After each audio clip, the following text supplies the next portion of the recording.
د اذان نیوز محترمو لیدونکو السلام علیکم.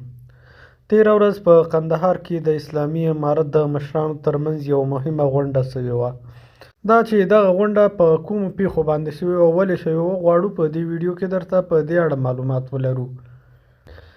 په دغه غونډه کې د اسلامي امارت لوړپوړي چارواکي چې د اسلامي امارت د کورنیو چارو سرپرست ښاغلی خلیفه سراج الدین حقانی، د افغانستان د ملي دفاع سرپرست وزیر ملا محمد یعقوب مجاهد، د افغانستان د بهرنیو چارو سرپرست ښاغلی امیر خان متقي او همدا ډول ورسره د استخباراتو رئیس ښاغلی عبدالحق وثیق او ګڼ شمېر نور علما شامل وو.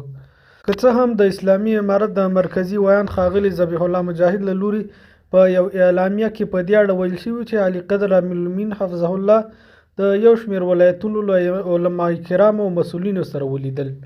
په هغه اعلامیه کې چې د اسلامي امارت د مرکزي ویان له لوري نشر شوی راغلی، وروسته د یو شمېر موضوعاتو په هکله د راغلو علماو کرامو څخه نظرونه واخیستل شو. علما کرامو هر یو په خپل وار سره د مجلس د بحث پر موضوعاتو د رڼا اچولو ترڅنګ د اسلامي امارت لاسته راوړنې وستایلې او هممهاله یې د ولس یو شمېر مشکلات او ستونزې هم علي قدر امیرالمؤمنین حفظ الله ته وړاندې کړې. علما کرامو ژمنه وکړه چې د اسلامي امارت د مشرتابه مقام فرامینو او احکام عملي کول او د ولس ستونزې حلول خپله وجیبه ګڼي او همدارنګه د اسلامي نظام د بهبود او ترقۍ لپاره کارنده ګامونه اوچتوي. مجلس د شپې تر ناوخته دوام وکړ، د دعایې په ویلو سره پای ته رسېدلی ده.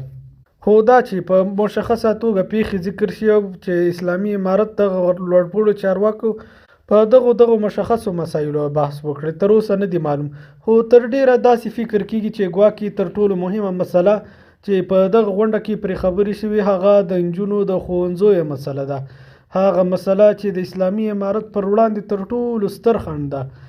دغه مسلې څخه د اسلامي امارت هیڅ یو میډیایي فعال دفاع نشي کولی.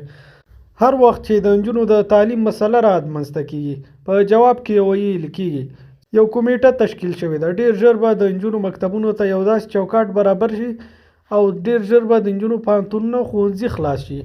خو تقریبا دا د یو نیم کال څخه زیات وخت کیږي چې تر اوسه پورې دغه چوکاټ ورته برابر نشو.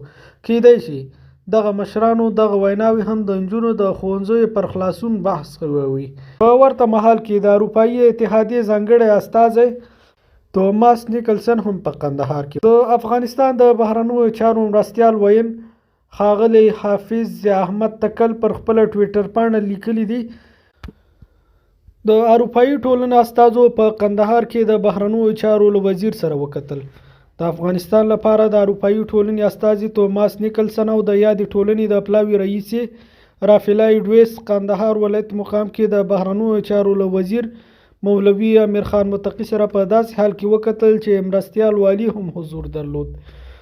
ښاغلي متقي صاحب د اروپایي ټولنې د بشري مرستو څخه مننه وکړه او زیاته کړه چې د افغانستان او اروپایي ټولنې د نږدې کېدو لپاره یې ډیر کار وشي او یادونه یې وکړه چې د اروپایي هیوادونه د دې ته وهڅول شي ترڅو په افغانستان کې خپل سفارتونه پرانیزي. توماس نیکلسن ورسره مل پلاوي د اسلامي امارت پر راتګ سره د بشپړ امنیت او خوندي کېدلو د فساد په وړاندې د کلکې مبارزې ستاینه وکړه او زیاته کړه چې نړیوالو هم پر دې اعتراف کړی چې اسلامي امارت پر راتګ سره په افغانستان کې امنیت ډاډمن شوی او د فساد پر وړاندې جدي مبارزه روانه ده او ډاډ یې وړاندې کړل چې د افغانانو ترڅنګ ولاړ دي. بشري مرستې به دوام ولري او د افغانستان مثبت انځور به تر نړیوال ورسوي. د کندهار مرستیال والي مولوي حیات الله مبارک به د اروپایي ټولنې د استازو څخه د ښوونې او روزنې د رواني ناروغانو لپاره د درملنې مرکز جوړولو، د بندونو د جوړولو، روغتیايي برخو کې د همکارۍ غوښتنه وکړه او د دوی د خدماتو د ښه تطبیق په برخه کې هم بشپړې همکارۍ ډاډ ورکړ.